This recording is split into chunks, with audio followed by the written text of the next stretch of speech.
All right, we are officially recording, and I just wanted to thank everyone for taking time out of your day to come join us for this little Zoom training here.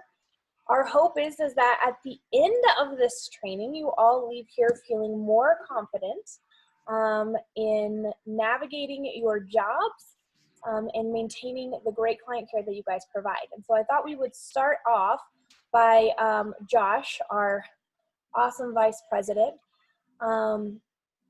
just providing some clarity around maybe some ATC specific policies regarding the clients who identify as in the LGBTQ plus community. Josh, I'll turn it over to you. Thanks, guys. Hey, happy Monday to everybody, and I appreciate you getting on. I think this is a training topic that's probably new to some of us, and you're going to learn some things today that I hope you take serious. I did want to have the chance to remind everybody we are an anti-discrimination, discrimination on anything, race, religion, gender, sexuality.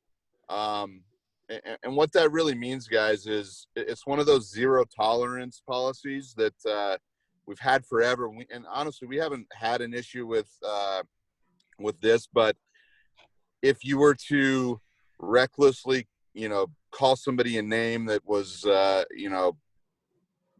made them uncomfortable in regards to any of those things, race, gender, religion, sexuality, those are, automatic terminations. You don't work for us if you do those kind of things. I think we do a great job of hiring people that don't feel that way, that don't act that way.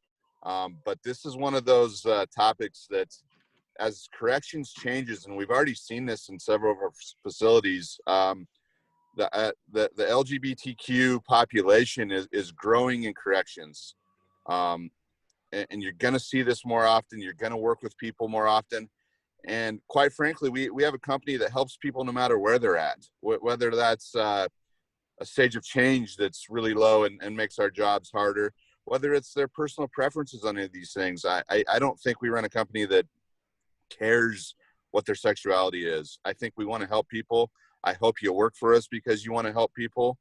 And, ultimately we need to learn what's acceptable and what's not acceptable, and be uniquely qualified and trained to be able to help people in this field, no matter who they are. So please take today serious. Please ask questions. I don't think if we do a 2 or 3 hour Zoom and nobody asks questions and it's not engaging, that this is going to be beneficial to everybody. So please ask questions. It may be an uncomfortable topic for you, but it's really important that we're ahead of the game on this one. So ask questions. If you have stuff later too, I'm kind of an introverted thinker. I may have questions tonight at midnight. I think Devin may be able to fill some of those later too, and I think she's going to be doing some of this stuff for us for periodically. So please come up with situations that may work. Think of hypotheticals, ask them today, and really let's just grow as a group today. So if you have anything else for me, I'll be on here, or you can email or text me if you have questions about policies or procedures or anything specific. But I just wanted to welcome you all and hope this is productive for you. Thank you. Thanks, Josh. So Devin lives in Grand Junction. She's on the Western Slope, and she has her own practice here. Well, not in Montrose, in Grand Junction. And so she'll be able to tell us a little bit about her work. And I know that at least here on the Western Slope, when anybody is interested in learning more about gender identity and maybe how that relates to just life, but then also relates to the clinical world, Devin's kind of the go-to. So she is here to, like Josh said, answer questions. I want to invite people to really be vulnerable here. This is a lot that we probably don't know about, and let's give each other grace and take some time to learn. So with that, I'll turn it over to you, Devin. All right. Well, thank you so much, Sarah. Again, I will let everyone know, just as far as the video goes, I've not used Zoom for a presentation before, so if there's any technical difficulties, I apologize about that in advance. I'm used to using Google Meet and some other platforms, so bear with me on any issues that I might encounter. But yes, so my name is Devin. I have started Identity Insights Counseling here in Junction. It's my practice. I've owned it over the past, I think it's been 4 years at this point. I've seen some really great growth here in this valley with individuals who feel comfortable coming out and, you know, pursuing different types of LGBTQ affirming counseling, specifically those who are interested in pursuing transgender or affirmational processes for hormone replacement therapy or surgeries, things like that. So today, what I really want to focus on for you guys is just, as the title of the presentation says, is just increasing respect and safety for the LGBTQ plus community. For clients or inmates, I know that your program is a bit inclusive for a variety of things, so we'll kind of touch on a lot of different topics here. So before we get into things, let me try and get one of my, get out of this real quick. There we go. All right, is it showing you my notes? No. Okay, Oh, perfect. well, actually, it is? now it is. Now it is. Oh, okay. That's kind of what I wanted to avoid.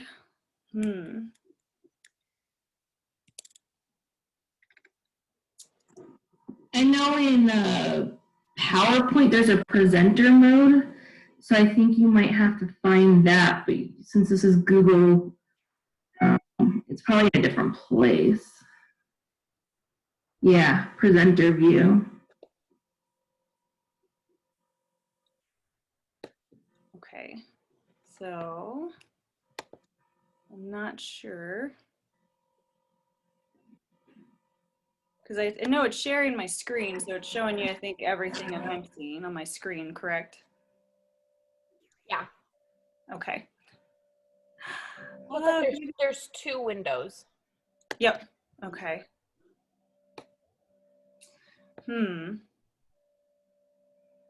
Well, I'm not sure.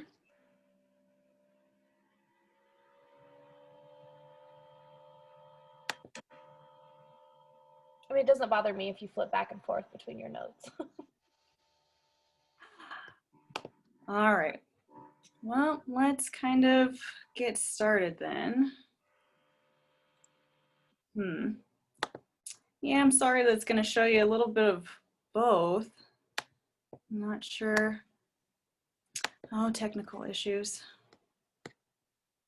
How about I just do this? Oh.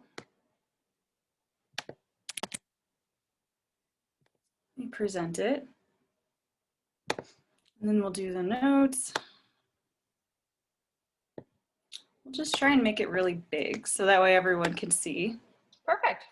Okay. And I'm not sure how to get rid of, there we go. Just wanted to kind of eliminate the clutter on the screen.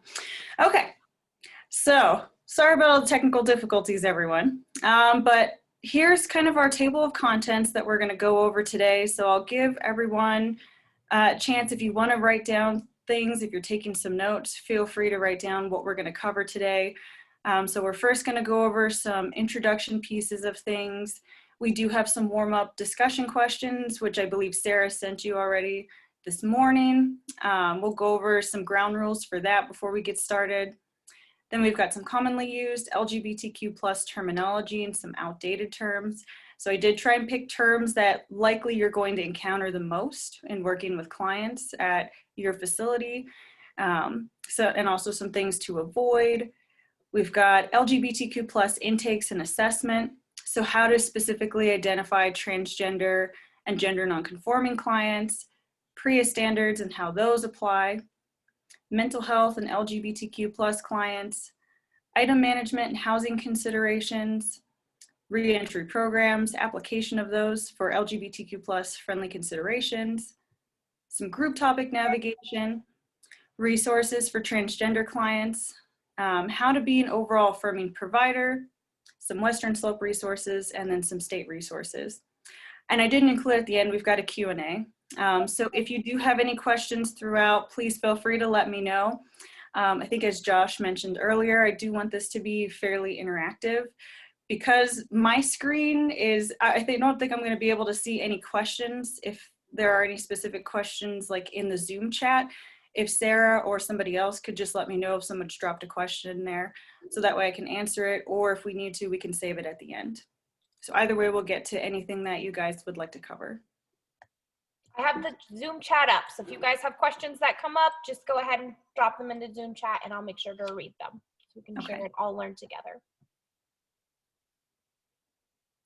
All right, and I think my computer's just a little bit slow, so it should jump to the next slide in a moment. Oops. Let's try, there we go.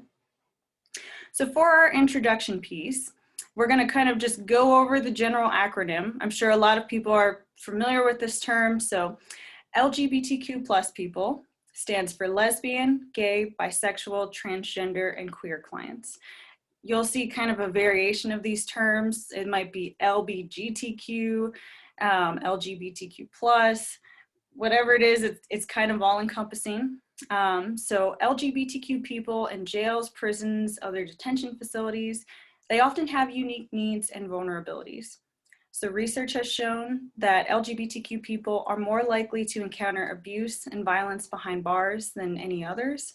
Many LGBTQ plus clients have unique needs related to housing, medical treatment, privacy, and other concerns. So in order to protect the health and safety of LGBTQ plus clients and to treat them with fairness and respect, it is important for correctional agencies and treatment centers partnering with these agencies to have policies and training that specifically address their needs. So this workshop will provide information on how to address key issues faced by this community and these clients, and how you as staff can advocate for LGBTQ plus individuals from a mental health, medical, and sexual abuse prevention standpoint. All right, we got our first question. Yes. What does the plus stand for? Good question. So as the previous slide mentioned, LGBT stands for lesbian, gay, bisexual, transgender. We have since added on to the acronym.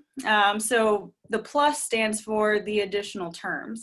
So a lot of other terms which we'll get into could be intersex, asexual, pansexual. So the plus is just kind of a, we recognize if we add these terminology or other terms to this acronym, we're going to have just a long string of letters. So that's what the plus is for. And we'll get into that in a little bit too. After we get into some warm-up questions, we'll go into some terminology. Wonderful. Okay. All right, so our warm-up discussions. I just wanted to do a little disclaimer first and foremost. So these questions, for some people, I think as Josh mentioned earlier, they might provoke some deeper thought. They might make some people uncomfortable. So please just be courteous to others and their answers. So as it mentions there, they're going to maybe provoke some interesting thought that you might have. I encourage you all to step out of your comfort zones to answer some of these questions, as I'm sure a lot of you are asking a lot of your clients to do when they come in your facility, to be as open and honest as they can about their personal and private lives. So with that being said, we'll move on to our first question. So the first question that we have is, what are your first memories about sexual orientation as a child? So the example is, when did you first realize that there were people who were romantically, emotionally, and or sexually attracted to persons of the same sex?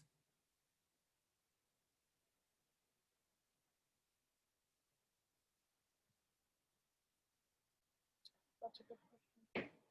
Feel free to just unmute yourself, guys. Okay, I would say, this is Sonia. So for me, it would have been in high school. Okay. Gotcha. And I would say for me, it was when I was a child. I actually had aunts that were lesbians, and I didn't necessarily see it as different because that was just what I knew. Okay.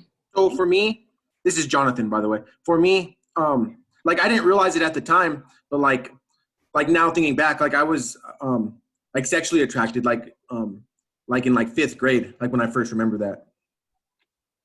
Okay, so for you, it was something, you, Jonathan, it was a personal experience.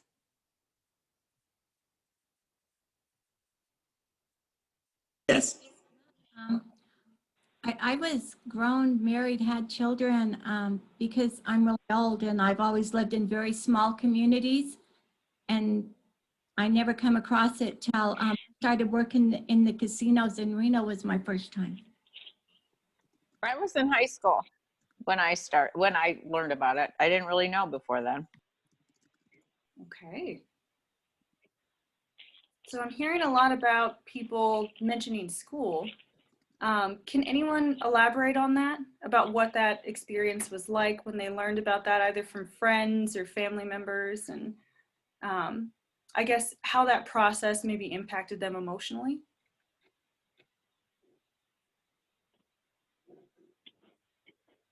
I really didn't have any judgments. I think what I felt the most is it must be difficult for them because it was different than what our societal beliefs have always been. So I don't feel like I had any biases about any of it, just that, I wondered how their family or other people, because, it wasn't something that we saw a lot of at that time. And I'm sure that there were things that they had to keep, couldn't be as transparent in their lives as some of the others. I would say for me, I have a cousin, and we're pretty close, and we're around the same age. So kind of watching his journey, his entire life, and really having that empathy to not only have that family connection, but really, man, just again, kind of like echoing off Sonia, like the struggles.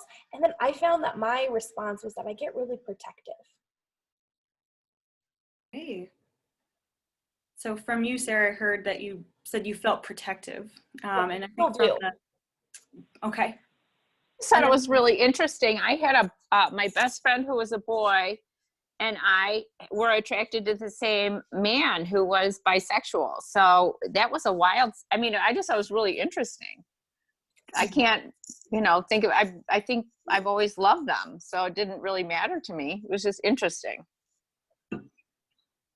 Okay, so I'm hearing a lot about compassion as well, and not looking at that person from a different perspective just because they were gay, lesbian, or LGBTQ in some other way. Yeah, and I can echo with what Sarah said, that I had a friend in high school that actually I told him he was gay because I just told him, I told him that. And so a few years later is when he started really coming to terms with he was gay. And so I don't know, it was weird just because like I felt like I had the knowledge, and I was always really protective. Like Sarah just said, I was really protective of him just because because he was not, he wasn't quite the same as like the other guys in high school and stuff. And so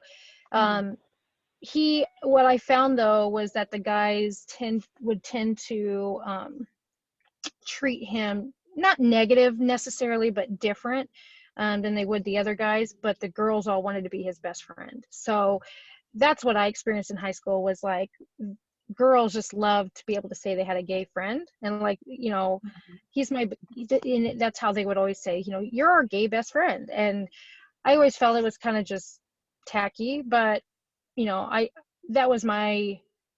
how I recall the differences, is the other guys in high school kind of try to keep their distance, or they wanted to make sure that there was a very understood line of what the machoism was versus what this guy was in their opinion. And then, like I said, all the girls, it was like fighting over who was more of a best friend. Okay. So from your perspective, Stacy, it sounds like you were feeling, or you were observing, that this person was friends with a lot of the females, the female identified people at your school, but they were kind of being othered by some of the men. Yeah, it just felt off. It was almost like if the guys were to befriend him or get close with him, they would have this I guess, this reputation as being gay themselves. And so they were very careful to protect themselves, whereas obviously the girls could care less because they're girls, but it was almost like they didn't care. It was almost a title that they were after, to say that they had a gay friend, and almost show him off. It was just a little weird. Okay. So I want to maybe, oh, go ahead. I was going to just say, I want to build off of that maybe in a couple other questions too, but did anyone else want to contribute to this question before we move on to the next one? Yeah, I do. For sure. Can you tell us who's talking? Oh, this is Richard Cooper. Oh, hello, Richard Cooper. There was such a social ostracism when I went to school. I'm significantly older than most folks that are on. And so to say that gay people is just a label to be avoided. And somebody mentioned it was to be avoided to make sure that you said enough things that your friends knew that you weren't gay. And so there was definitely gay bashing. And the concept of gay being normal wasn't a part of my growing up. Mm-hmm. And I appreciate you sharing that, Richard. And I think for a lot of people, that kind of was the norm. I know when I was growing up, I grew up actually in the Memphis area in Tennessee. It was a more metropolitan area, so we had a little bit more diversity, but still, I know I encountered people that would make similar comments that you mentioned, Richard, of not wanting to be associated with people that were gay or lesbian or just identified differently within that community. And it was tough for a lot of those individuals, and tough, I think, for people that were allies to those individuals too. Yeah, and talking about it now, there's such a sense on my part, a sense of sadness that that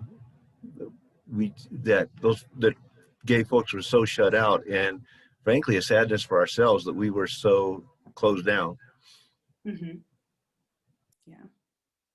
Well, and I'm glad that we're holding this workshop today, so hopefully we can shed a little bit more light on how to better treat these clients that come into your facility and that want to participate in your programs, or maybe are required to participate in your programs, and just how to be a better ally in general to friends or family members too. A couple questions from the comment box. I'm just going to read them as they come, and then Devin, you can tell me, table that one, we'll get to it, and I will jot it down. From Brandon and Alamosa, we have the question, can we use other acronyms outside of LGBTQ+, such as DGS or GSM, which Brandon, you may have to tell us what that is, because I actually don't know.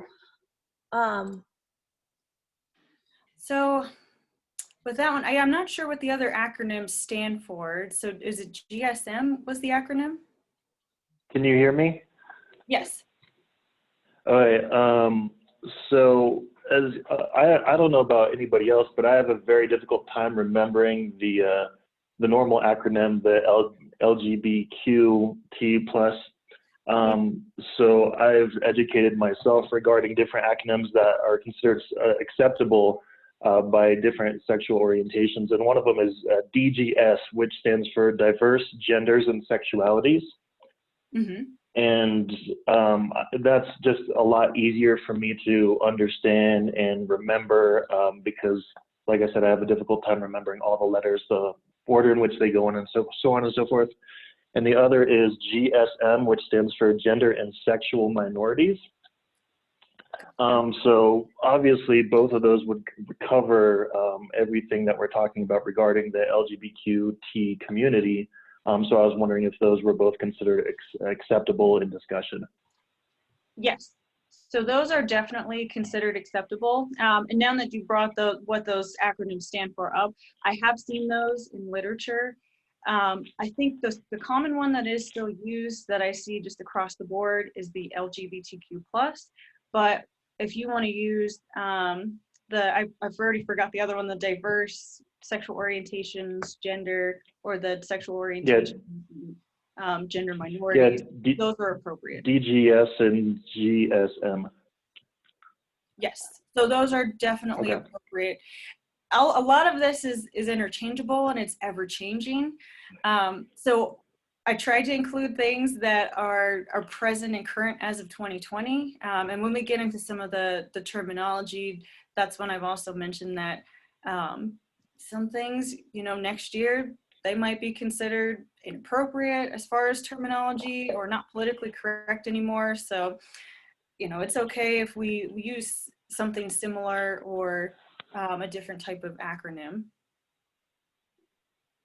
Wonderful. Thank you for Okay, thank you. Yes. Was there another question, Sarah?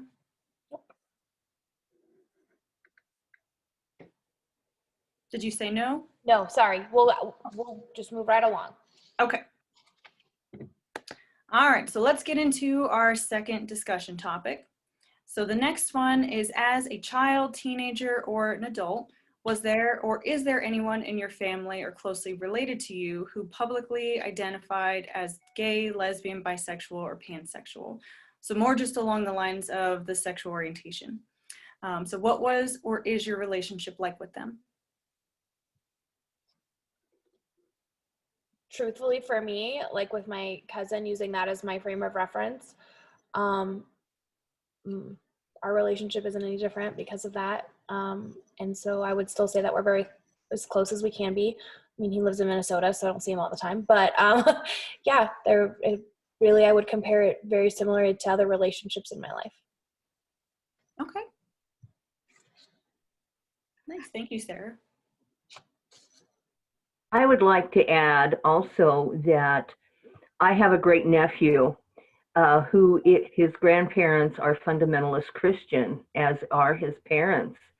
And he's definitely gay, but cannot identify as gay within the family. And I think that's a crying shame.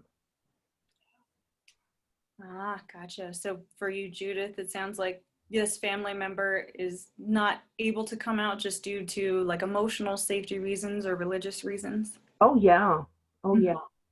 Okay.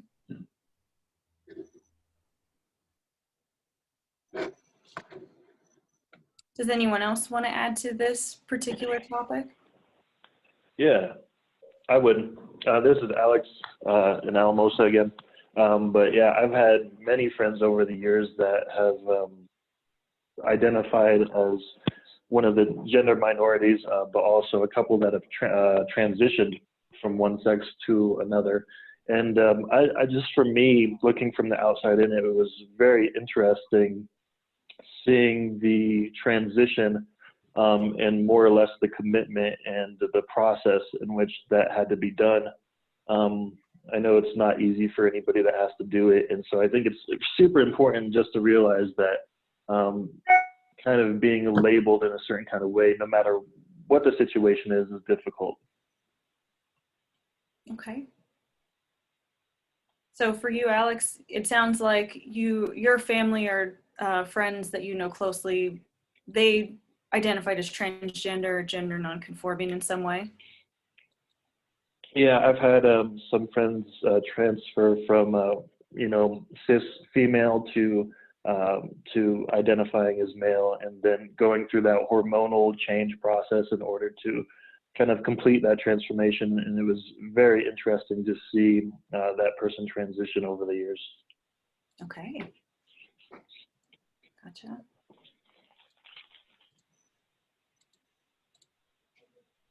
All right. Oops. And then would anyone else like to speak on this particular topic and what your relationship is like with family or friends who are gay, lesbian, bisexual, or pansexual? I think the only thing that just keeps coming up for me is just kind of what Judith said, because I think like in the experience that I'm kind of using as my frame of reference for this, there's a lot of the same thing in it, because certain people in my family, due to their religious beliefs, were not accepting of this. They really did damage relationships and then rob themselves truthfully of an opportunity to be a part of my cousin's life, which yeah, that is really rough, especially when we think about it through the lens of our clients. Our job is really just help support them and yeah, not being a barrier to that. Right. And I agree with that. I think it's really sad that this population can't be real and genuine and be themselves. To me, it's I'm getting tearful. Hang on. Oh, that's okay. It does. It makes me tear up to think that, you know, we have people come to our program and we're encouraging them to be real and genuine instead of being the addict. And some can't, or feel like they can't. And I think that is the saddest thing. Right. So really like that inability to be your true self. Right. Right, and I think that's the point we're going to get on to a little bit more later on in the presentation, is that it's really difficult for people that are within the queer community, LGBTQ community, to just be themselves among family and friends. So, all right, so moving on to our next discussion topic we've got. So let's see, I think let's see if we've already touched on this one. Nope, not quite. All right, so what are your first memories about gender and gender identity? So for example, what were you taught about? Who should play with what kind of toys, what kind of clothes one should wear, etc. So your personal experiences about that as a child or just as an adolescent? TV commercials. I don't think that I even questioned it. I think that, you know, I was just put in certain clothes. I was just given certain toys to play with, and I accepted that. And I don't think that really for me, I ever really noticed anything different until my brother was born, who is 6 years younger. And then, you know, I was aware that he got a cowboy hat and guns, or, you know, different types of clothes that weren't pink or dresses or things like that. But I mean, otherwise, I think, you know, it's kind of in the water. We're just drenched in the water of those beliefs and what society introduces us to, and oftentimes we don't even question them, or I didn't. Yeah, I think, this is Alex again. I think for me, a big part of it was kind of, or learning what we would consider gender roles was just based through what I saw in media. I remember being a youngster and watching Arnold Schwarzenegger movies and thinking that that's who I wanted to be as an adult. Because that's who I saw kind of, I guess, my peers as males, or people that identified as males. That's who they saw as being masculine, or that's also who they look up to. So that's kind of who I wanted to be as a youngster. That was, you know, I guess what you would consider your positive male role models. But I think what also plays into that, which we'll probably discuss a little bit later, is the concept of like toxic masculinity and stuff like that, where what's portrayed isn't necessarily socially acceptable, especially now in today's day and age. Yeah. I definitely remember there being a book that I don't know where I don't think we owned the book. I don't know where it was, but it was like, women are flight attendants, men are pilots, women are nurses, men are doctors, women are teachers. I mean, it was very much like that. And thankfully I really remember my father being like, this is a load of crap. And so that was very helpful. But looking back at it now, it's just kind of like, I can't believe something like that would ever be published. But I mean, it was just that elementary, like, women are this, men are this. And with absolutely. As a child of the 50s, my role models were my parents, and there was a definite division of roles with my parents. And I didn't realize it until I was in my 40s, and my mother didn't know how to put gas in the car. Yeah. Yeah. This is Christy. I agree. I think that whole gender identity is indoctrined pretty young, that I can't even remember like it ever being like officially discussed. It was just always something environmentally you saw and you learned. But I do remember the first time that concept was challenged, and I was probably like 10. and my cousin was expecting a brother, and my grandma bought him a doll to get him prepared to having a little brother. And I told my grandma, like, boys don't get dolls, grandma, like, what are you doing? And she kind of said, why not? And really helped kind of infuse that question down to where I was like, yeah, you're right, why couldn't a boy play with a doll? And so I just remember that being checked at a pretty young age. And so I don't remember the opposite of when it first started, but I do remember when it was first challenged. Yeah. I think another part of it, kind of how I mentioned before, is just the systemic concepts and understandings of our culture. You know, it was much later when I learned that, because we're brought up thinking like certain understandings such as like, you know, pink is a girl's color or blue is a boy's color. But in reality, in the past, it was actually the opposite. You know, pink was actually a very masculine color. And even as far as clothes are concerned, you know, especially as men, we're obviously not taught to wear high heels, but high heels were first seen on men for centuries before they became a type of female clothing. So something that I've learned is what we consider to be masculine or feminine, just like everything else, happens to evolve over hundreds and hundreds of years. And I think it's still very alive and well today, because I remember when my son was younger, I dressed him in like a onesie and I put leggings over him, because anyone who's had to change a diaper knows that's the easiest thing to do ever. And I remember going to the store, and we lived on a military base at the time, and one of my husband's coworkers, I ran into, he was like, why would you dress your son like that? And I said, why wouldn't I? It's cold and I can change his diaper easily. And it just kind of showed that. Sorry, that's my dog. She obviously didn't. That's okay. You wanted to participate. She wanted to participate. But it sounds like... I think it's important. I'm sorry, Devin. Go ahead. This is Richard Cooper. I think it's important to note that the experience of growing up in this country male, maybe not as much, certainly not as much as it used to be, is that you had to earn your right to be a male and you had to do the male things. So we weren't, a couple of generations ago, we weren't given the opportunity to explore anything other than a very culturally mandated sense of being male. Just to question would not make sense. We were too busy trying to earn it.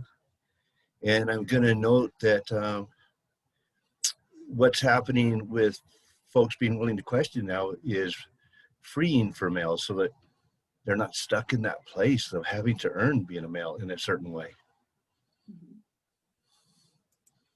All right, so to kind of summarize a bit about what everyone's mentioned on this particular question, just for time's sake too, is that a lot of people, what I heard was they learned about gender expectations from either society or family in particular, and what it meant to be masculine or feminine based on who you were, whether you were male or female.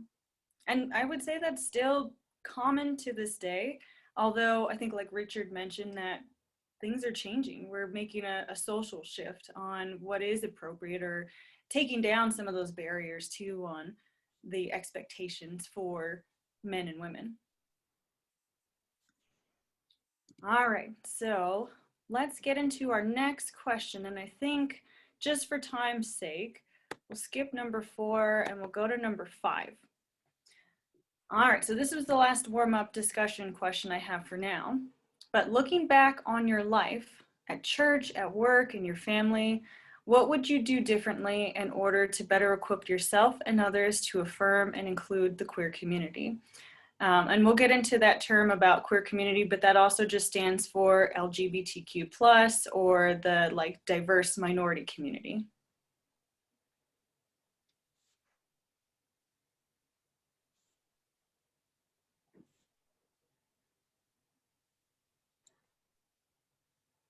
Not all at once. Okay. I think something that's important is educating ourselves. I know for me, identifying as a white cisgendered heterosexual male, that I've had a lot to learn regarding the different terms such as, all the different types of sexualities like pansexuality, non-binary, conforming, stuff like that. And it's definitely taken a lot of time, and I've had to take a lot of time out of my life just to investigate and try and inform myself. But I think as facilities, as we all know, it's very important to meet our clients where they're at. And if they tell us, well, I'm this, and we have no idea what they're talking about, then, how can we better help them is to kind of understand where they're coming from and kind of understand what they identify as and so on and so forth. All right, thank you, Alex. I think Brenda Hubbard had a question. I saw her raise her hand. Okay. Well, I just had a comment. So my husband works in a retail environment, and it's easier for him to accept a female gender, I guess, who is LGBTQ plus, rather than the male. And for me growing up, it was, we didn't have like, this is girl toys and this is boy toys. We just played with whoever, because we had a big family. And I guess for me, it's easier to accept, I guess, that we have different opinions. And commercials come on TV, it bothers my husband more so, I guess. He's from the farming community. It's not acceptable, I guess. And for me, I've had many, many friends who have been either or. So that's my story. Thank you, Brenda. I appreciate your response. And I do think that's pretty common, especially on the Western Slope. And I think it goes back to some things other people mentioned earlier for some of our other discussion questions about how you didn't want to necessarily be associated with somebody who was gay, especially if they were male and gay. And I think that just goes back to that stereotyping and discrimination for the gay male in particular, of that they're lesser than, they don't meet those those traditionally masculine qualities that everyone looks for when they're thinking about, the ideal with quotations around it, man. So it's still something that's prevalent, and it's hard to break those, I would say, cognitive habits that we have around that.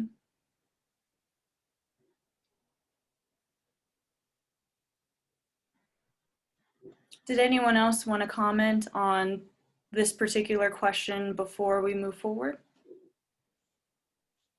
I would like to just, I guess I've already asked this question through the messages, but since it's here, I really don't feel comfortable with the word queer. Mm-hmm. I think that if I was identified as that, if somebody was call me queer, I think that would be disrespectful to a degree. But is that okay to say queer?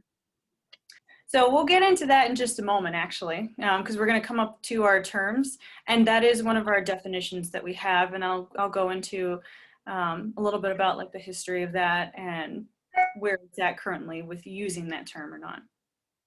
Yeah. Okay. Thank you. Hang tight. Okay. Hey, and just a reminder, please let us know what your questions are. There's so many people on this call, which is awesome, but we don't necessarily know who we're talking to.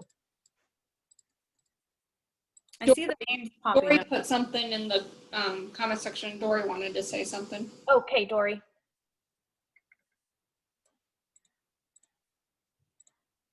Are you on mute? I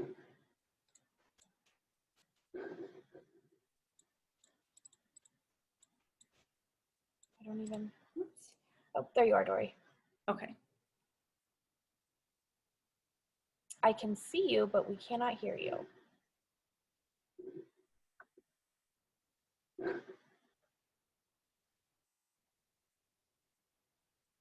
Usually what happens if we can see and can't hear you, you're not connected with your computer audio, Dory. On the bottom left-hand side, if you click on the up arrow on mute, it will ask you if you want the microphone array or just microphone from your webcam, or same as system. You can pick microphone array or microphone if you have one, or you can troubleshoot from your camera. And if that doesn't work, we can always table yours, and you can call in. So we have that audio, and then when you get your audio set up, we can come wrap back around to you. Okay. Yeah, that's what I was going to say too. If we miss any questions, we can answer them hopefully throughout, or maybe later on in the presentation, some of those questions will be answered too. Perfect. Okay.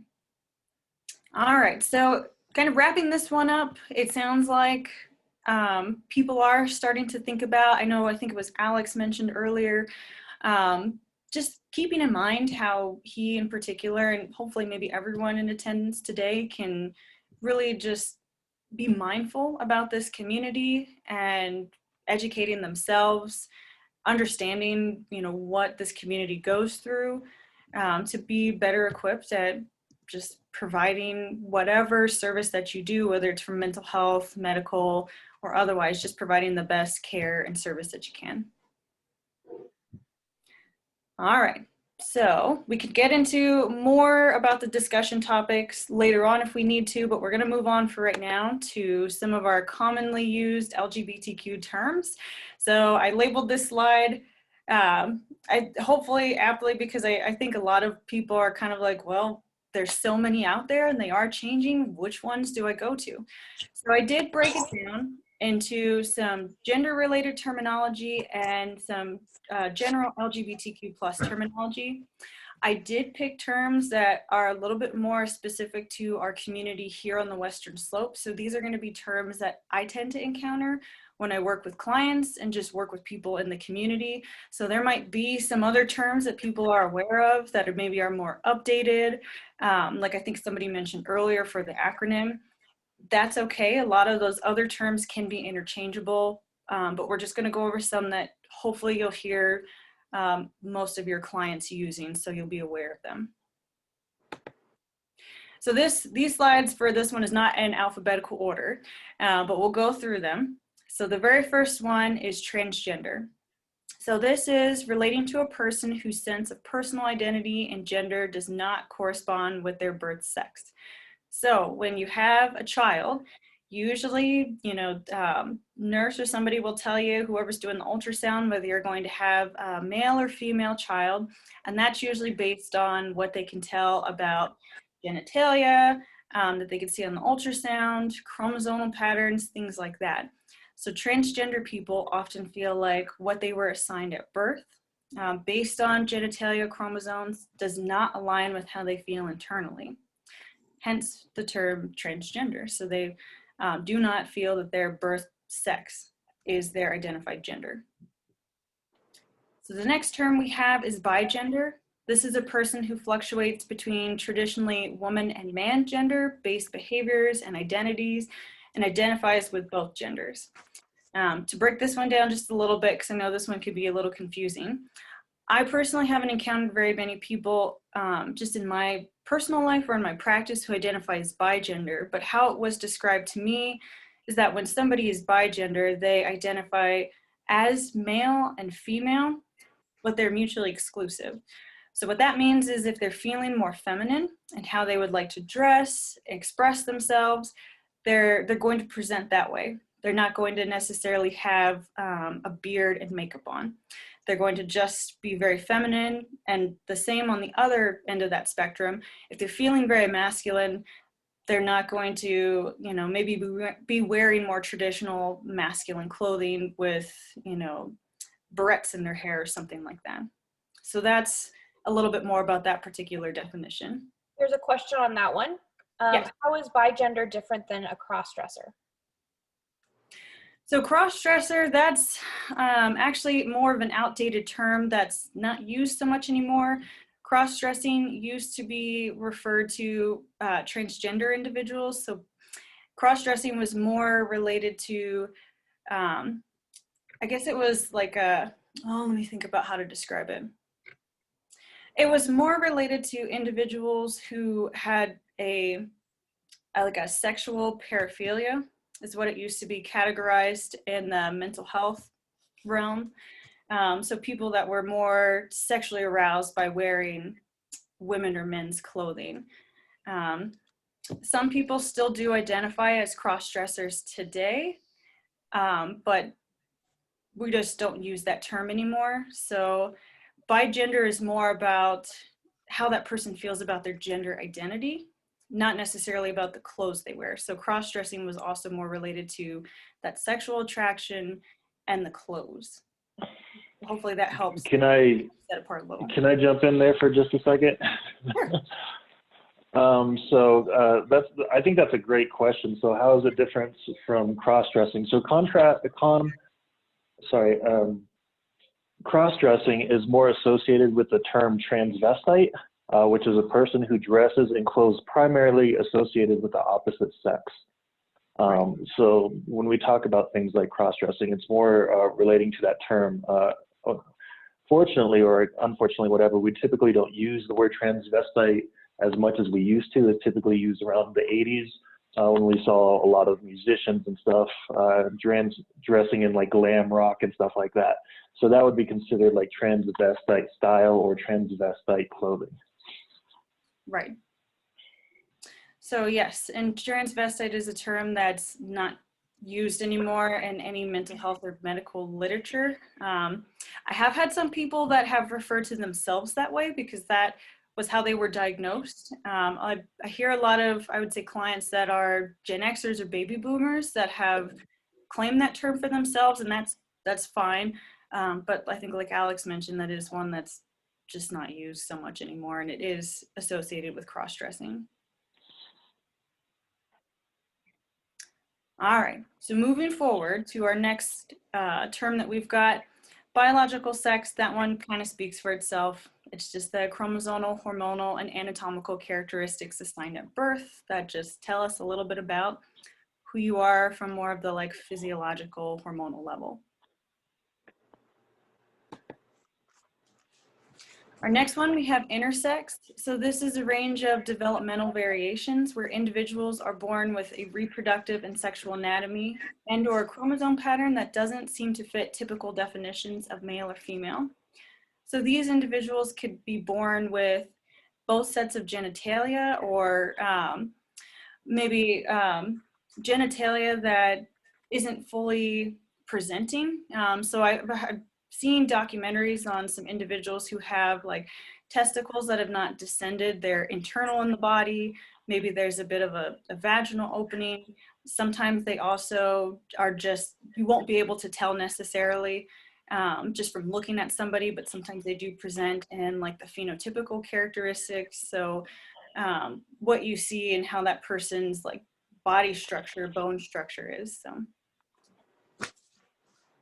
So that's intersex for you. And we've got cisgender. Somebody mentioned this term earlier. This is just a person whose gender identity and biological sex at birth align. So I'm sure for many of you participating in the webinar today, I'm sure a lot of you identify as cisgender. So I use myself as an example for this. I was assigned female at birth. I identify with my body. I feel that my gender identity is also female. That would make me cisgender. The next term we have is gender expression.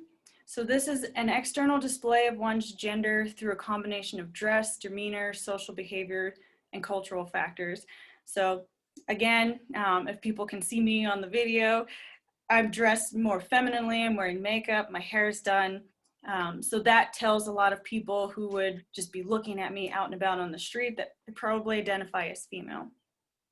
So that's gender expression, is just how we adorn ourselves, our behaviors, things like that. Our other term we've got is gender fluid. I don't really like the definition that it's got, but it says it best describes a dynamic mix of boy and girl.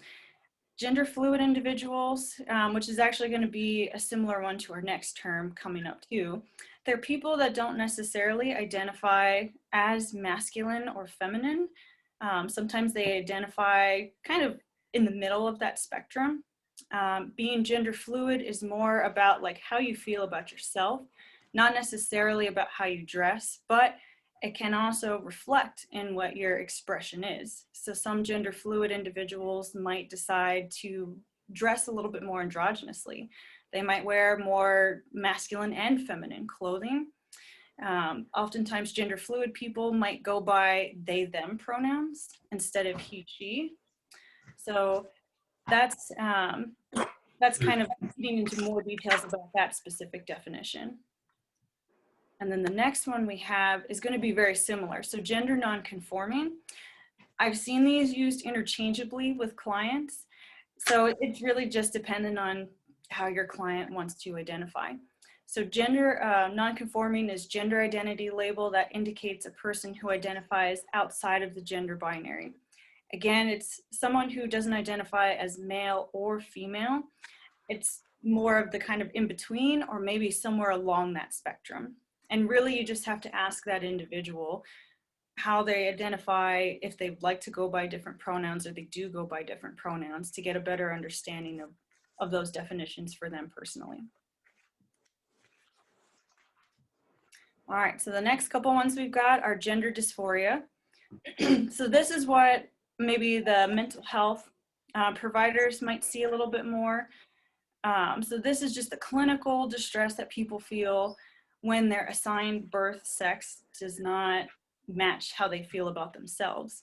And this can come out in the form of body dysphoria or cognitive dysphoria.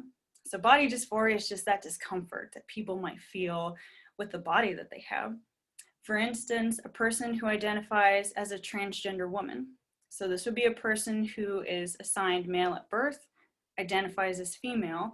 They might not like that they've got flat chest and male genitalia, hence creating that gender dysphoria. The cognitive piece is just more about the emotional distress that that person might feel. The next term that we have is clocking. So this is something that you might hear people that are transgender and non-binary refer to when they're just out and about in public or social settings. This is noticing that somebody is not cisgender on the basis of behaviors, mannerisms, or clothing. So clocking is that term if you are out and about and you see somebody, let's say a transgender woman or somebody you think might be transgender, and you notice, well, they're very tall, maybe they've got a 5 o'clock shadow, they don't look like a cis woman. That would be an example of clocking. So recognizing that they're not cisgender. All right, we have a question. Yes. It's back to transgender. When you refer to a transgender female, you say transgender and then the sex that they're moving towards? So no, when you refer to a transgender individual, you would just use the terms transgender female or transgender male. Or it could be transgender woman, transgender man.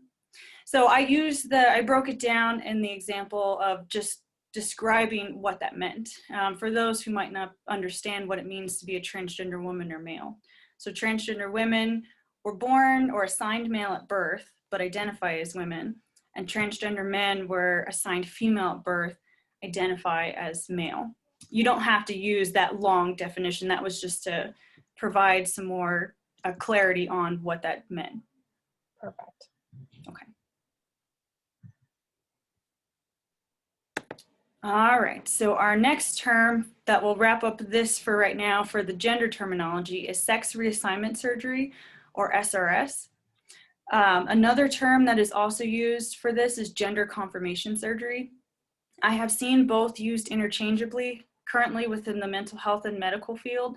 So I think for right now, either is fine to use. Gender confirmation surgery is more of the, I would say, current term and more of the appropriate term, but both are okay.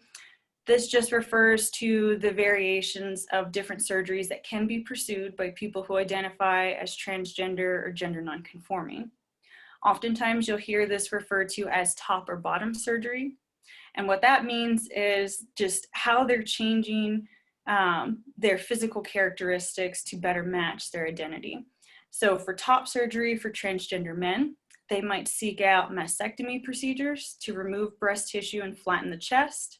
For transgender women, they might seek breast implants. So that's that definition there. Any questions before we move on to our other terminology? Okay. All right, so now we've got predominantly used LGBTQ plus terminology. So the first one we have is biphobia. It's going to be very similar to if you've ever heard of the term, homophobia. This is the fear of or discrimination against or even hatred of bisexual people or those who are perceived as such. We've got bisexual, a sexual orientation that describes a person who is emotionally and sexually attracted to people of their own gender and people of other genders. The next one we have is drag. So this one sometimes does get confused with transgender. I've had usually parents come in sometimes and they're a little bit confused about this. So drag is the performance. As the definition says, it's the theatrical performance of multiple genders. And oftentimes people that participate in drag are called drag kings and drag queens. So the difference between drag and transgender is that transgender individuals do not feel that their gender identity is something that is a performance. It's who they are, how they feel about themselves day in, day out. Our next term that we have is gay, a sexual orientation that describes a person who is emotionally and sexually attracted to people of their own gender. This can be used to describe lesbians or gay men, but it is more commonly used to describe gay men today. The next one we've got is heteronormativity. I know this one is one that I see come up a lot, and I see people more so sometimes like rolling their eyes when they hear about it. But this is the assumption that everyone is heterosexual and that heterosexuality is superior to all other sexualities. With this particular definition, I don't really think that a lot of people are just out and about in the world and assume that, well, I'm superior because I'm heterosexual. I think what this definition gets at is that it's the assumption that heteronormativity is the standard. So for instance, if you were to gain a new coworker who is female, you might already have the assumption that, oh, well, is she married?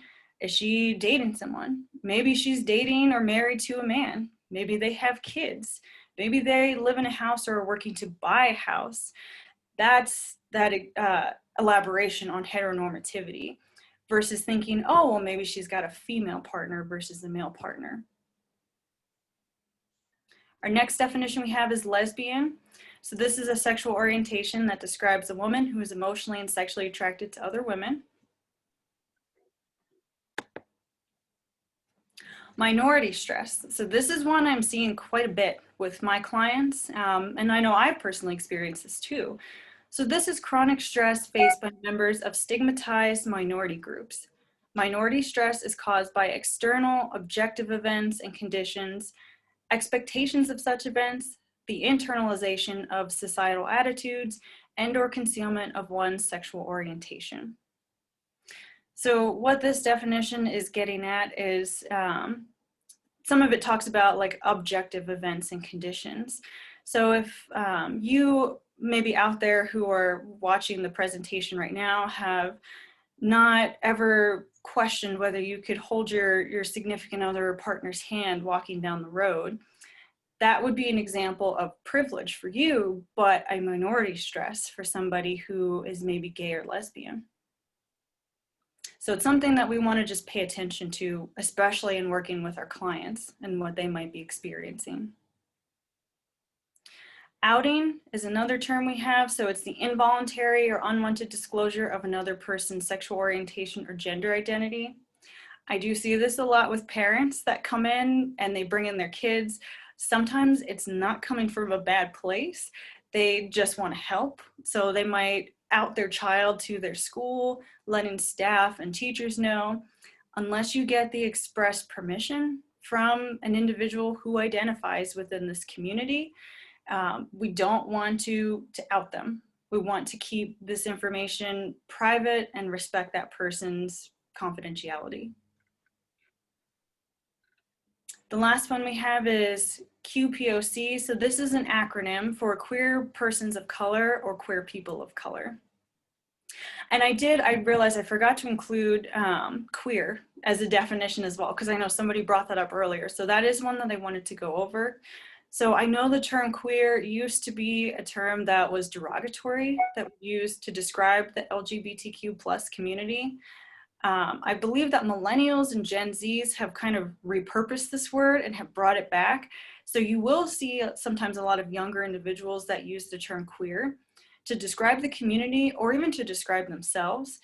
It's okay if there is a discomfort that you have in using that term, making sure that you allow your clients to use it if it's something that is appropriate and healthy for them. We want to allow them that space. But you can also use other terms such as LGBTQ or like the diverse minority communities. I know even like GSAs, so that stands for gay straight alliances, which a lot of schools have. They've moved now to the term like gender and sexuality acceptance. All right, so we can pause here. I think there's several questions. Okay. One is, what is pansexual? So good question. So pansexual is, they are individuals who are sexually attracted to, I think, any gender identities. So it's not just exclusive to male or female. These could be people that also identify as non-binary, gender non-conforming, or transgender in some way.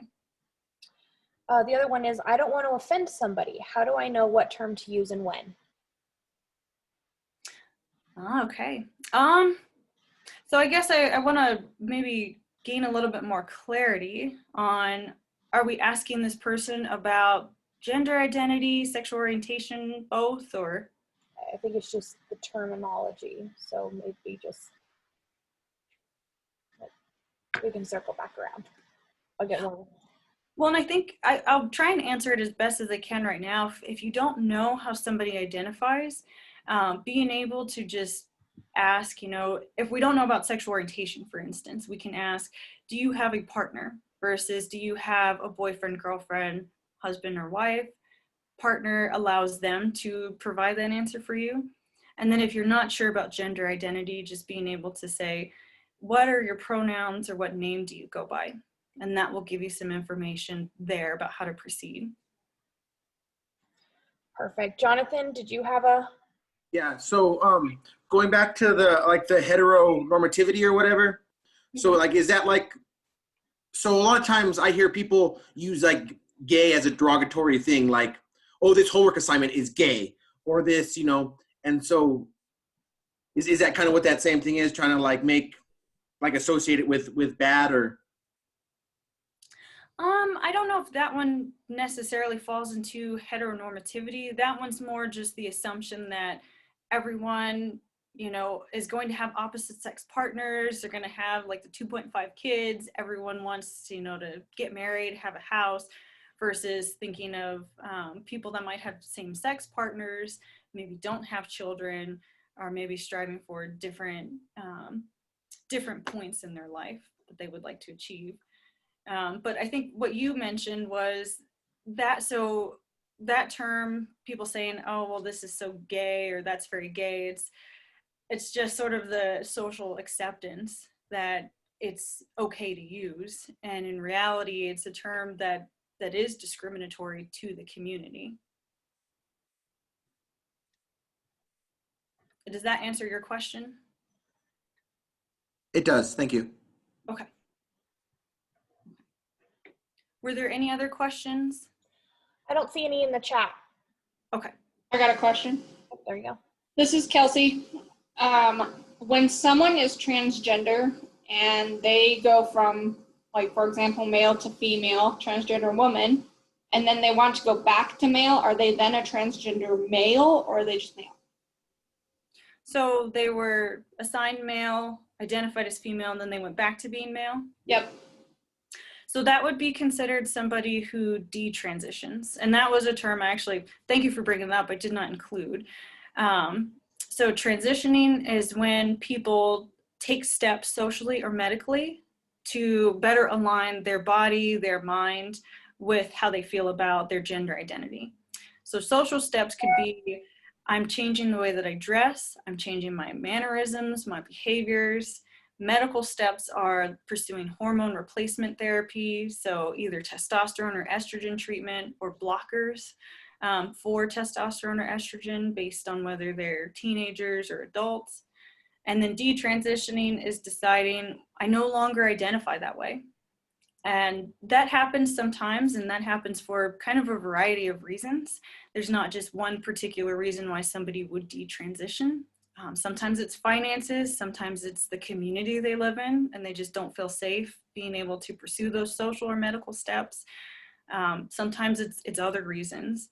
So you would consider that person detransitioned at that point, and you would just, again, want to make sure you're referring to them appropriately, saying, well, do you now go by, you know, maybe your legal name if they haven't changed that, or masculine pronouns?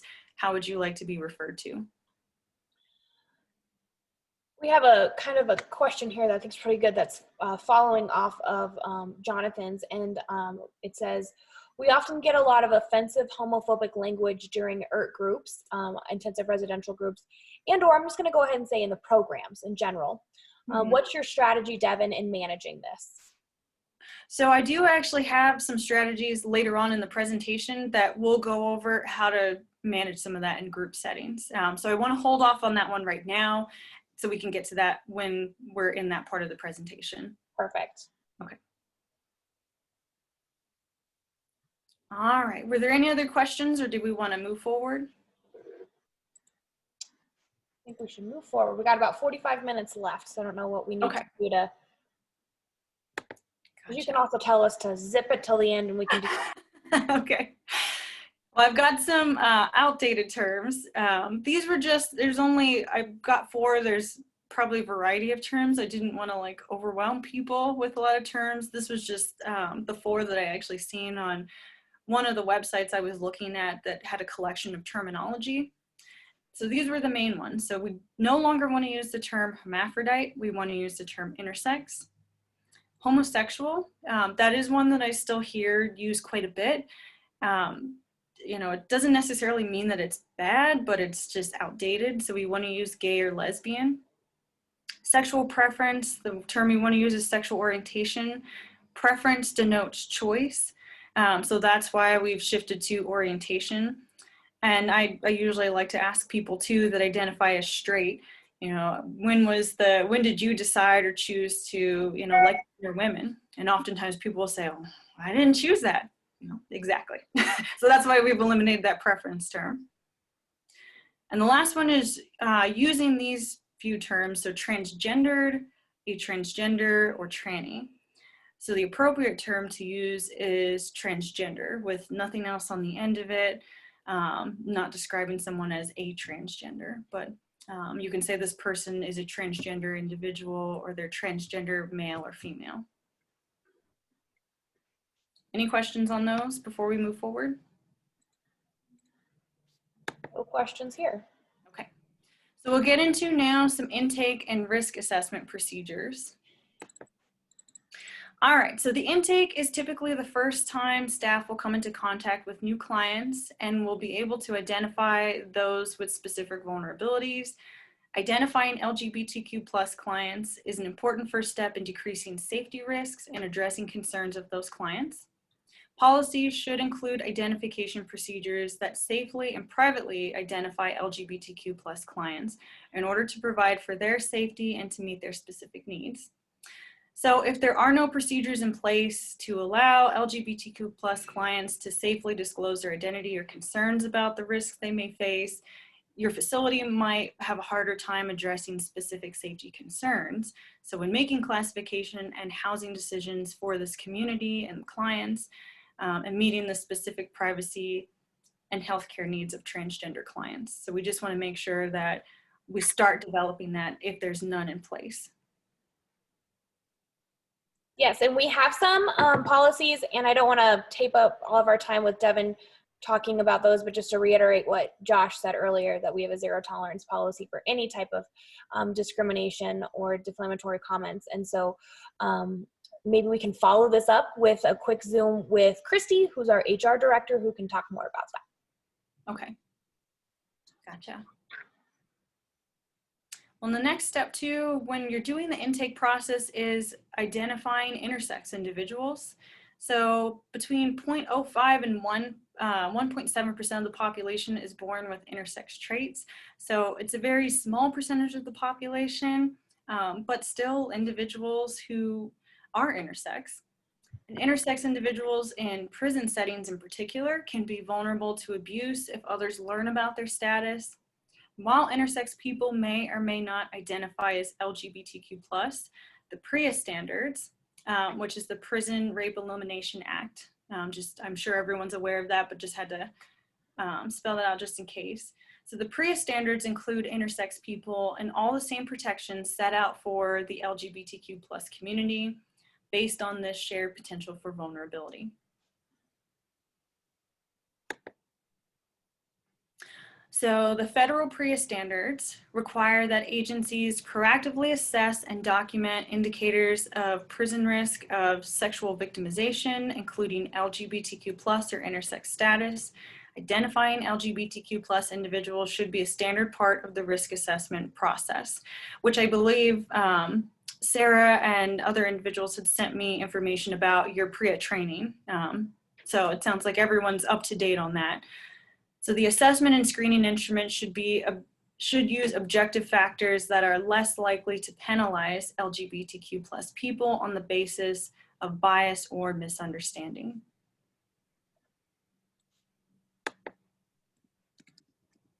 So questions about a person's LGBTQ status should be designed to provide people with an opportunity to self-disclose if they wish, but should not require disclosure. So I did include a quote from the Department of Justice about just making it clear that it's an option for them to choose to disclose this information so you can better identify risks, vulnerabilities, and help them out in your program or your facility, but it isn't something that is a requirement and they shouldn't be penalized for that.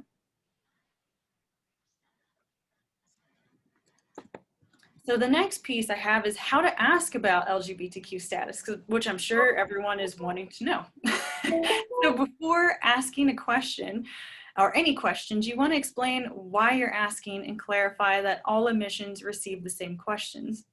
I think maybe somebody mentioned earlier that sometimes people are a little bit non-cooperative or will sometimes say things that are offensive, and I'm sure at intake you get people that might not enjoy you asking them, you know, what's your sexual orientation or what's your gender identity. They might be like, well, can't you tell?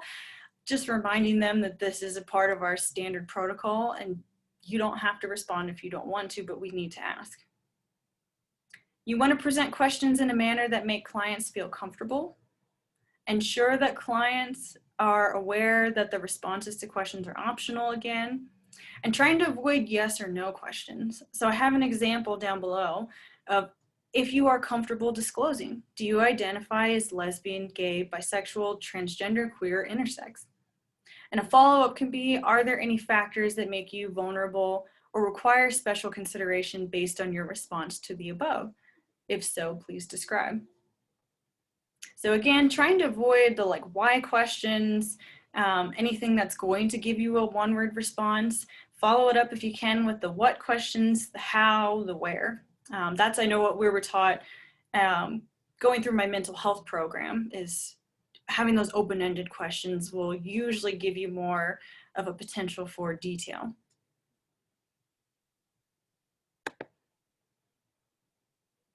So continuing on the intakes, you want to also keep in mind that some clients may not be familiar with LGBTQ+ terminology or may use different words to describe themselves.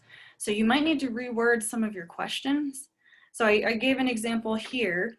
Like if you're trying to refer to an individual who's transgender, you might want to ask instead, do you usually live as a man or a woman or another gender? Because they might not know the term transgender. So however the question is asked, intake staff should always state that no one will be disciplined. I know, honing in on that point, for not disclosing their LGBTQ status. Intake staff should ask if a person has ever been sexually abused, but make clear they will not be disciplined. That was something that I know honing in on that, but that was something, you know, that came up a lot within my research, is just as that reminder that people have the option. And then you want to make sure, lastly, the location of intake and how records about LGBTQ status are stored should always be taken into account. So if you have multiple staff that have access to the same electronic record keeping system, like if you've got medical and then maybe security staff, making sure that only those who need to know have access to that person's information, which hopefully is the case already. All right, and I did have a discussion question, but just for time's sake, we'll maybe get back to that one in a little bit. All right, so identifying transgender clients in intake. So not all clients may disclose right away that they are transgender. This information may be reflected on their court or medical documents. Intake staff should also know that many transgender clients might not have obtained legal name change or haven't updated their identity documents. And some might come to you and they haven't pursued any medical treatment or hormones related to any diagnosis of gender identity. This does not mean that they don't identify as transgender though. Some clients may request to go by a different name or pronouns when you're doing the intake. If you're unsure as a staff member how someone identifies, it is appropriate to respectfully ask. So if you have someone come in and you're not sure, do I address them as, you know, ma'am or sir, you can always ask, you know, what are your pronouns that you go by? I have a question about this. Yes. So, like it's one thing, you know, like the clinical staff will like be respectful of that. But so in a group, like I've seen clients say, well, he's a man, I'm not gonna refer to him as a she. And like, so how do we approach that? Because that's, and I know like that's maybe a little off topic because we're talking about like the staff specific thing, but I mean, they kind of pertinent to this. Right. And I want to still hold off on that one because we do have a group topic discussion here, or not a discussion topic, I should say. We've got a group section that we'll talk about of how to navigate that with clients that are doing those like groups with you guys. Okay, so thank you. Okay, yeah, just hold on to that question and we'll get to that in a bit. So our going back to just asking someone respectfully if you're not sure how they identify to better know how to address them. Some clients might come in dressed more femininely or masculine. So you might already kind of have an understanding of if you see, let's say, somebody who you think might be transgender, maybe they're wearing a wig or makeup, things like that. You still want to ask, you know, what pronouns do you go by? Do you have any identified names other than any legal names? And staff should address transgender clients by the name and pronouns they request, even if it's different from a legal name.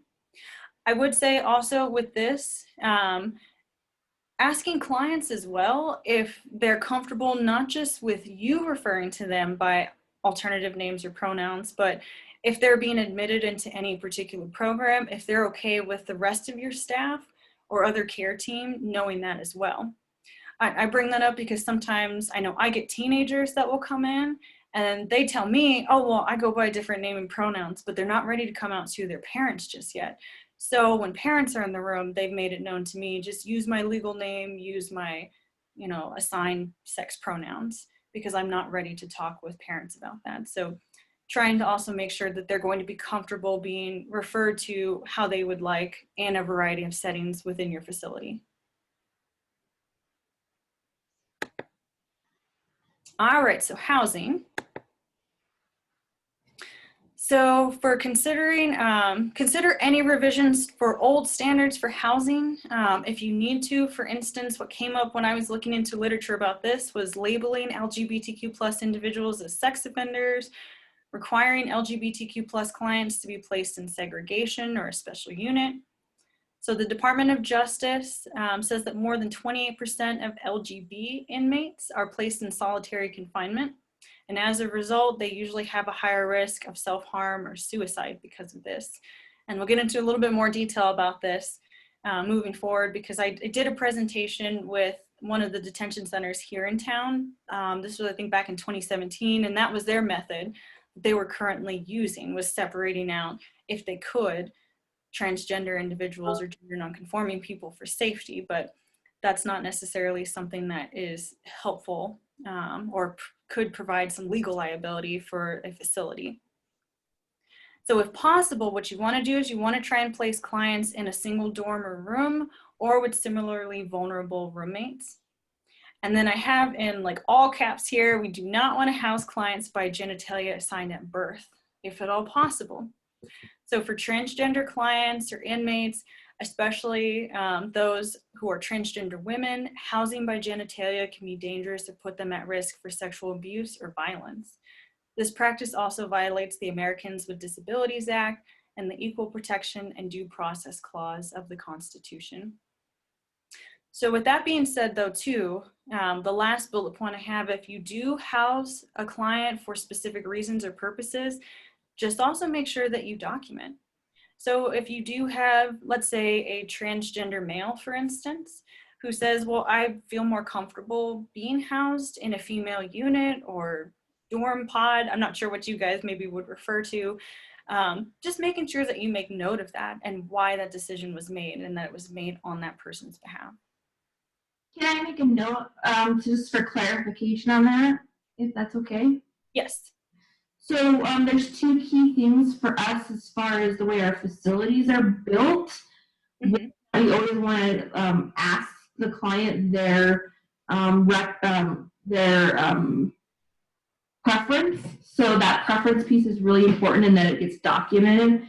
But what realistically might happen might be something different based on what the facility can actually accommodate for. Right. So what we might do is just end up having a conversation where both parties mutually agree on a way to accommodate because of the way the facility is laid out. So we might not be able to put them in a separate unit because we don't have a separate unit, but we might be able to maybe place them closer to security to feel safer. And so those are some things we might be able to do to accommodate and have that honest conversation. But first ask their preference, because maybe, you know, what we assume where they want to stay is actually not where they want to stay. So I just want to make note of that. Okay, perfect. And I'm glad to hear that that's a conversation that already happens with clients and that they understand and they can kind of compromise with you on that.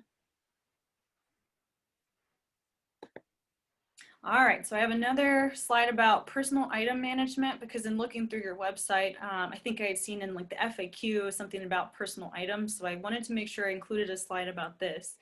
So you want to make sure that you allow clients access to appropriate and authorized personal grooming items consistent with identity that can be essential to transgender and other LGBTQ+ clients. So courts have found that it may be unconstitutional to deny transgender inmates or clients access to items such as bras, cosmetics, or compression garments when access to those items is medically necessary for the treatment of gender dysphoria. If clothing is issued, and I'm not sure if your facility issues any clothing, just considering what type of clothing is unisex and what clothing can be carried for men and women, even if facilities are designated by sex. And then if commissaries are provided, consider adopting gender neutral items such as undergarments, cosmetics, and other personal items for both male and female facilities. Any questions or comments there before we move forward? Okay. So now we've got mental health, medical, and other reentry programs. So for this, LGBTQ+ individuals may experience increased anxiety, depression, or PTSD. These increases could be the result of abuse or other forms of harassment that occurred outside or within the facility. So oftentimes they're coming to you, and maybe, I'm assuming they're probably not in the best place when they're seeking services. Usually even coming to my office for outpatient services, people are not always in the best space mentally, but they might already, LGBTQ individuals might already come to you with some of these pre-existing symptoms or diagnoses. You want to ensure privacy when addressing sensitive medical and mental health diagnoses with other staff when the client is present or when they're not present. Providing treatment for gender dysphoria. So treatment for transgender and gender nonconforming individuals should be made by treatment providers and not necessarily administrators. And treatment of care should also not be made based on the level of care received prior to arrival at the facility. So if an individual has come in and they're transgender and they haven't started their medical transition for anything hormonal or surgical, if it's appropriate for your facility to do, to just make sure that you're providing them with that diagnosis for gender dysphoria, assessing that further and determining if they're participating long-term in any of your programs. Should you get some of that started? Should you look at getting them connected to providers who can prescribe hormone therapy or different surgery? Medications previously prescribed related to gender dysphoria should be continued upon admission. So cutting off medical treatments such as hormone replacement therapy or hormone blockers can have detrimental consequences mentally and physically. So stopping those hormone treatments, they can cause a lot of imbalance emotionally, not just chemically within the body. They can exacerbate existing mental health conditions. So you do want to make sure that if somebody's on specific medication, which I'm sure occurs for clients receiving other forms of medication, that's continued. And then consulting with medical or mental health should be conducted with a competent LGBTQ plus provider if you're not aware of what to do with specific clients that come in.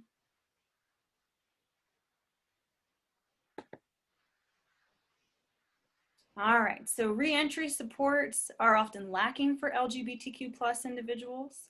So we want to figure out how can we build those supports up while they're in programs and once they're maybe discharged from the facility. Reentry facilities should have programs that prohibit discrimination based on sexual orientation or gender, ensuring placement with gender identity in halfway houses, treatment centers, and other residential settings are subject to PREA standards, going back to those. You also want to avoid overly invasive drug testing. So many people in reentry programs are required to undergo regular drug tests. These tests are often conducted by direct observation of urine sampling and can sometimes create privacy and safety problems that may affect transgender people. If an agency continues to rely on urine testing, transgender people should be asked to indicate whether a male or female staff should observe the sample collection. And then lastly, just trying to consider burdensome restrictions. So advocates should consider how restrictions on probationers and parolees or reentry program participants could unfairly impact LGBTQ plus people. So I had an example within my notes of if somebody needed to go across state lines or even just across the state here to pursue like HIV treatment, or some of my clients do have to go across the state to pursue hormone replacement therapy or surgery. So making sure that exceptions are made, even on a case-by-case basis, if appropriate, for LGBTQ plus clients. Any questions on this slide? Okay, so now we'll get into group topics and group discussions with clients. All right, so with groups, I know someone brought up concerns earlier about other clients just not being respectful. So right off the bat, you want to try and set boundaries and ground rules with all clients in group about the respect of all individuals in attendance, specifically related to gender, sexual orientation, race, ethnicity, or disability. If forming a new group, or if applicable to existing groups, asking all attendees to identify names they go by and pronouns. Allowing clients to speak about partners or significant others. So I'm guessing in some of the groups, they're probably also talking about other supports in their lives, so not shutting somebody down for talking about a same-sex partner or other significant others that they have.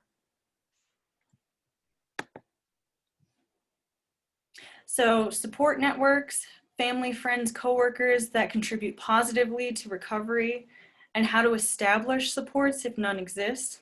As mentioned in previous slides, you're going to have some clients that come in and they might not have any supports for them in the community, and figuring out how can we get that set up is going to be key. So how their perception of identifying in a minority community affects their recovery, allowing them to speak on that topic, allowing group members to contribute to that, or maybe that can be a topic all on its own for a group of, does anyone feel that they identify in a minority community, and how does that affect you individually? Or what is that like from your perspective, not identifying in one? And then connecting these clients to known resources in the community based on their needs. So I actually, one thing I do is I keep a blog post through my website I have that at the very end of the presentation.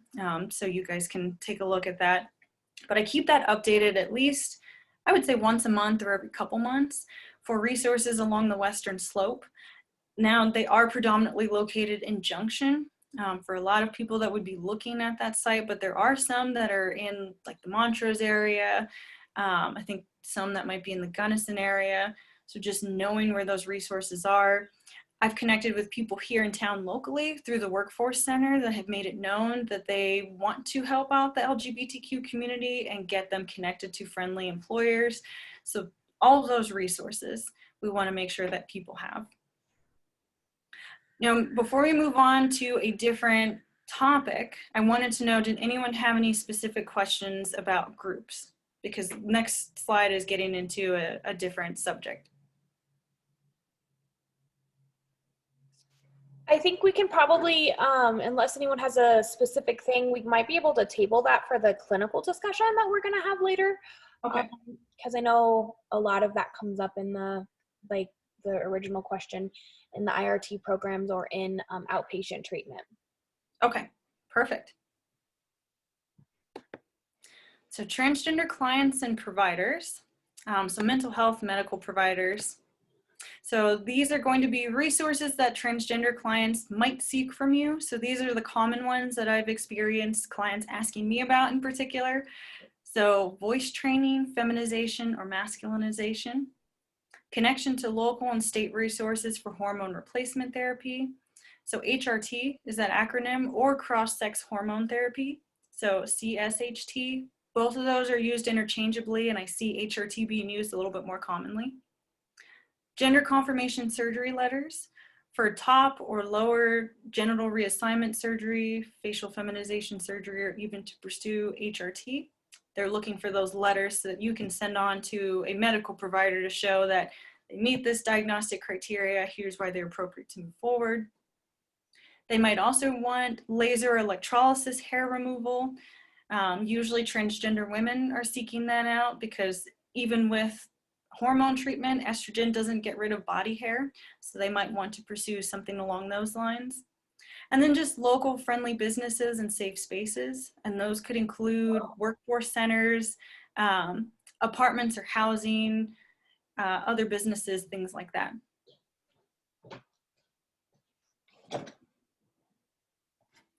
We then have just LGBTQ plus counseling. So as a mental health provider that identifies themselves as LGBTQ plus friendly or competent, it's important to know the following information.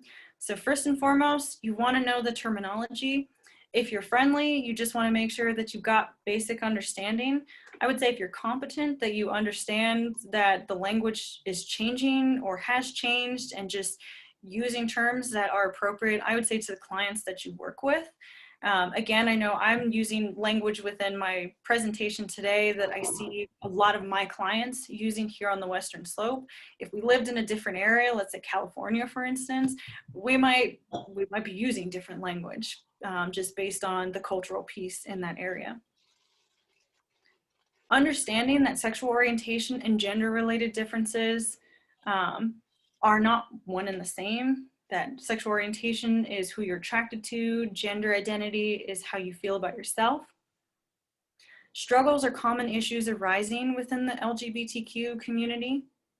Referring clients appropriately to additional services and resources. You also want to make sure that you're asking thoughtful questions. Do you currently have a partner versus do you have a boyfriend or girlfriend? What are your pronouns? Do you go by other names? Just being aware of how those questions are being asked to the individuals coming in. It's also okay to check in with your clients on major local events or global events affecting the LGBTQ plus community at large. A lot of my clients have come in recently and they wanted to talk about the political landscape. I know this is a very one of the touchier topics. It's a topic that you don't have to necessarily get into the weeds about disclosing your political affiliations, but still making sure that you're validating them and providing them a space to talk about that if that's what they need to or want to talk about.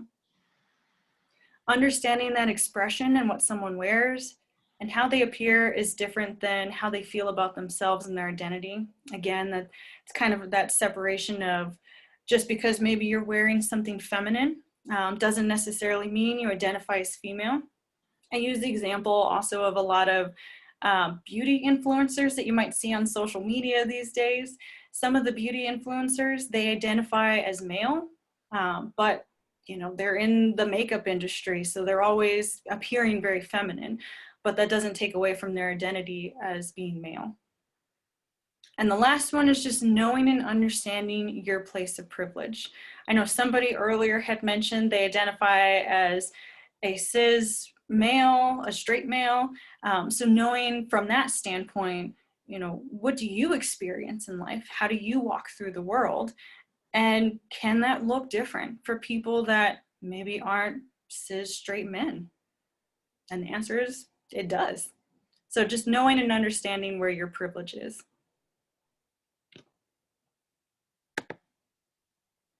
So continuing, how can I become more affirming staff member? So as a provider, other care staff, just practice being open and understanding to others who don't share the same lived experience as yourself. I've included some reputable resources to steer your clients to. These are really fantastic websites. So if you can, go ahead and jot them down. A lot of these sites break down information into, it could be information for parents on gender identity, information about sexual orientation, there's definitions, there's sometimes empirical information that's been researched, so they'll have statistics about things. Depending on if maybe they've got information about what's happening in different states, they might be able to also direct clients to state resources too. So these are the main ones that I tend to build off of and look at myself to refer clients to when we're looking at the broader support system. All right, if we need to, we'll get back to that slide. So I have local support groups and LGBTQ plus advocacy. Most of these are here in the Junction area. I believe the one that I left off is United. That's one that's located in Montrose. And if anyone needs that information later, I can get that. United was a Pride organization, so I don't know if they're offering any groups or any other support currently, but they help run Pride in Montrose. So I can include that later on, but we've got a few different groups here. So Grand Junction Pride and Allied Connection, which has a public page on Facebook and a private group. MOGI stands for Marginalized Orientations, Gender, Intersex, and Identity. So this has a public page on Facebook. I don't think that they have a private group. Transcend, I just included their main website, but they do have Facebook public and private group as well. One Colorado, if people are not aware of that, is our political lobbying organization for LGBTQ rights. We do have some resources here on the Western Slope for that, so I encourage people to check out that website in particular or to direct clients to that site. And then we've got our West Pride, so this one is mostly for Junction, but Colorado West Pride, they do run the Pride events that happen in the summertime. So we've got our national advocacy and suicide prevention. So we've got our human rights campaign, the Trevor Project. So the Trevor Project is actually one that, in doing some more research on it, it seems to be geared towards LGBTQ youth and adolescents. But I do encourage people, if you're an adult and they need somebody friendly that they can talk to, I don't necessarily think that they're going to be turned away. And I think that they can gain some resources by contacting the Trevor Project because they've got a text number and then a national hotline that you can call.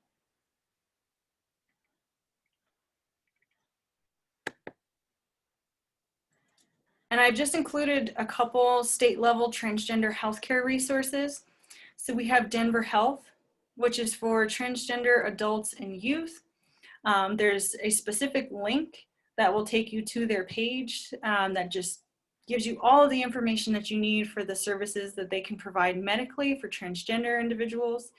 I believe through Denver Health, they have a department called the True Center. I think it's through Denver Health. It might be a different organization, but the True Center is for adolescents specifically who are transgender. So anyone under 18, if they're looking to pursue services for hormone therapy or different surgeries, then they have competent providers over there. And I do send quite a few of my clients out that way when they're looking for those departments that specialize. And then UC Health at University of Colorado, they also provide some services for gender confirmation surgeries.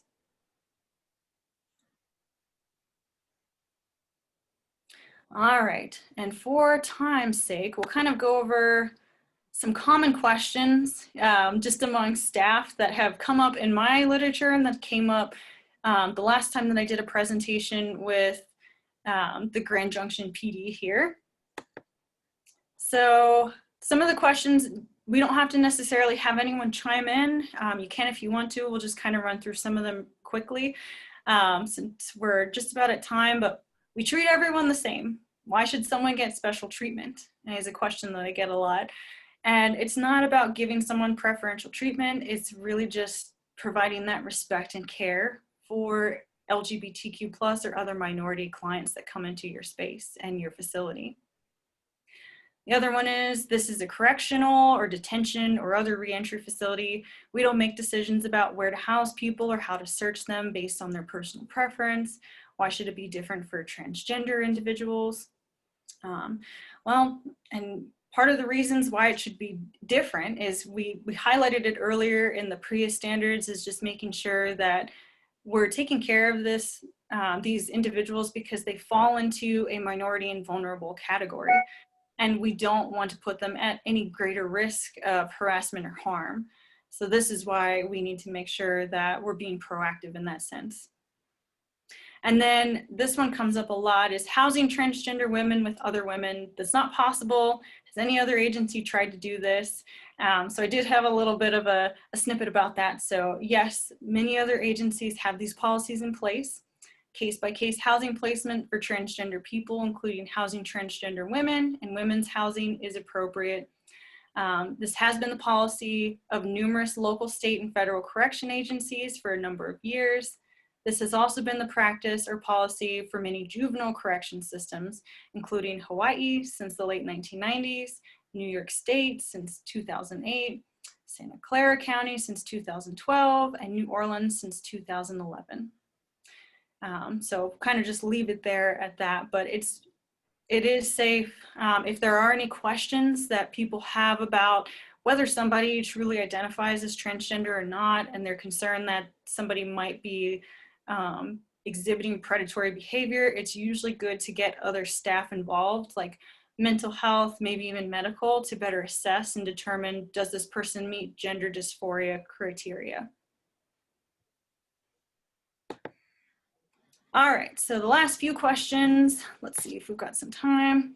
We'll run through them quickly, so we've got about 10 minutes for questions. Does a woman with male genitalia pose a safety risk in a women's facility?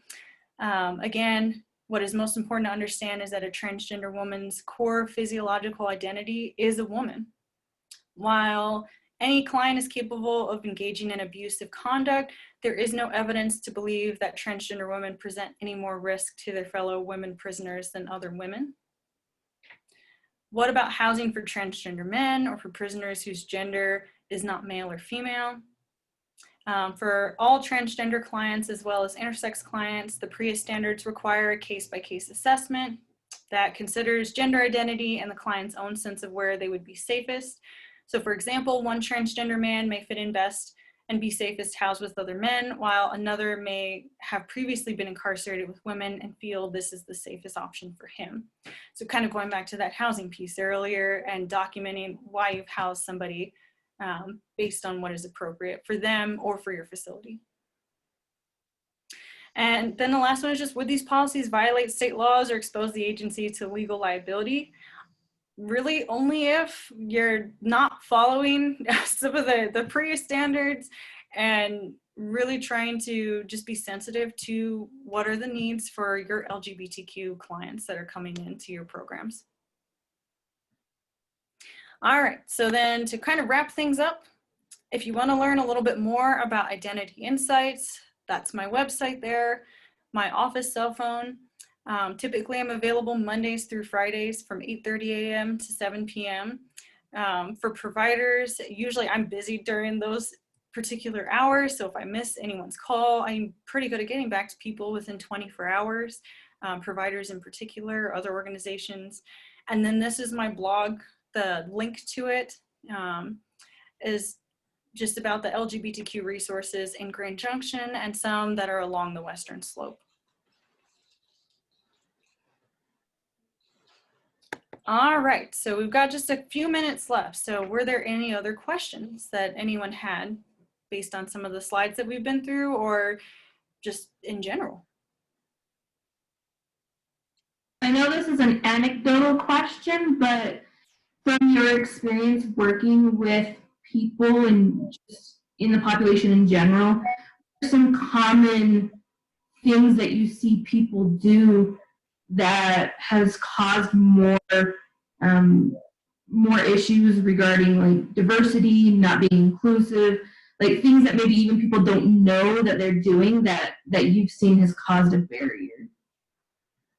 So for allies, you mean, or people that want to be allies that have caused a barrier to the community? Or even just in general, professionally or personally, like things that behavior that people tend to generally do that might cause a barrier, but they're not aware that they're doing it.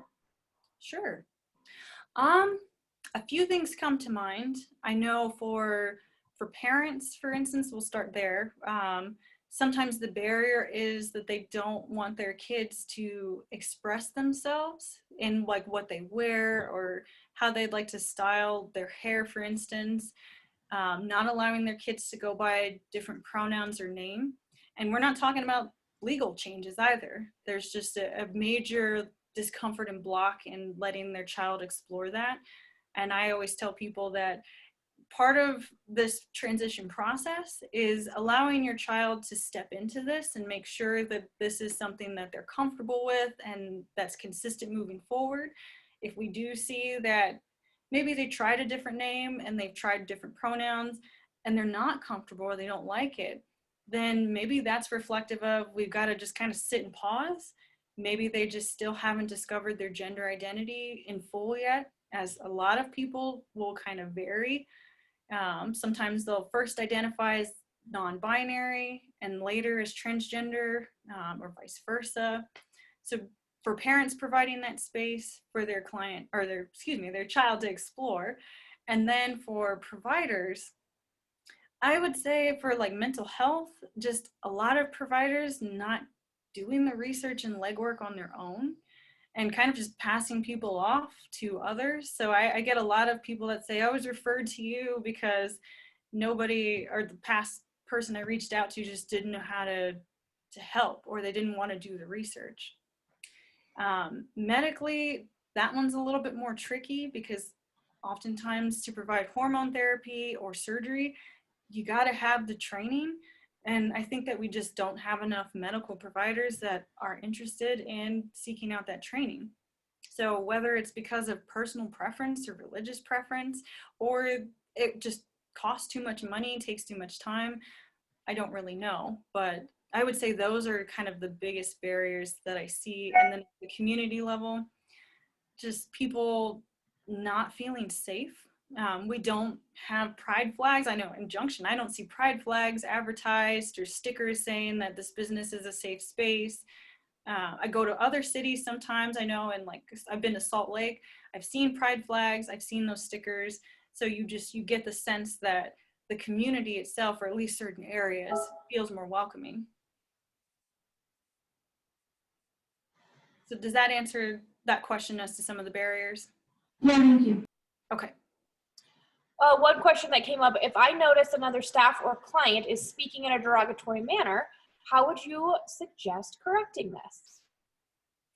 Ah, that's a good one. Well, after today's training, if it's another staff member, I would say it really depends maybe on how you approach. I think a one-on-one approach is sometimes appropriate to just maybe let that staff member know, hey, you know, you made a derogatory term or something that made me feel uncomfortable, or your client looked uncomfortable earlier.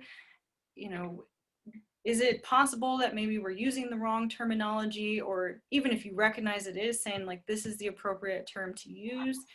If it's something that you feel maybe is more discriminatory and you're not comfortable approaching a supervisor, sometimes just even asking the client themselves, like, hey, you seemed a little bit off earlier when so-and-so was talking to you. Are you okay? Or do you want to talk about that? So letting the client also determine what they would like to do. They might say, no, it was okay, or it didn't bother me, or yeah, it did bother me and I want them to know, or here's what I'd like to do about it. Great answer.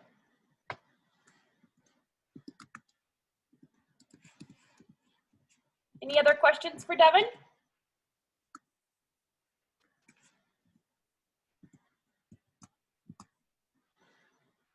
All right, well, we'll go ahead and take a break. There is an hour break for the clinical staff. And so just to reiterate, if you are doing any work with clients in the clinical program, so outpatient IRT, case manager, therapist, group facilitator, I need you back in an hour, and we'll have more of those in-depth conversations like we talked about, like, hey, if this comes up in group and someone is derogatory about this, how do I redirect that? So if there's no other questions, we'll go ahead and break. And thank you so much for joining. Yeah, thank you guys for having me today. And if there's any follow-up questions as well, separate from the group we'll do in another hour, feel free to send them. I don't know if it's okay to say send them to Sarah, and then she can field them back to me, and we can kind of go from there too. Yeah, and if anyone is particularly interested in this and really wants to learn more, we are going to have an ongoing clinical supervision relationship with Devin, so that might be something that you guys are interested in. Is it the same Zoom link? For the second one? I don't believe so. No, different? Okay. So the link, everyone, is located in the Google invite. It got confusing, so I apologize for that. All right, well, I'll see you all after lunch. Okay. Bye. Bye-bye.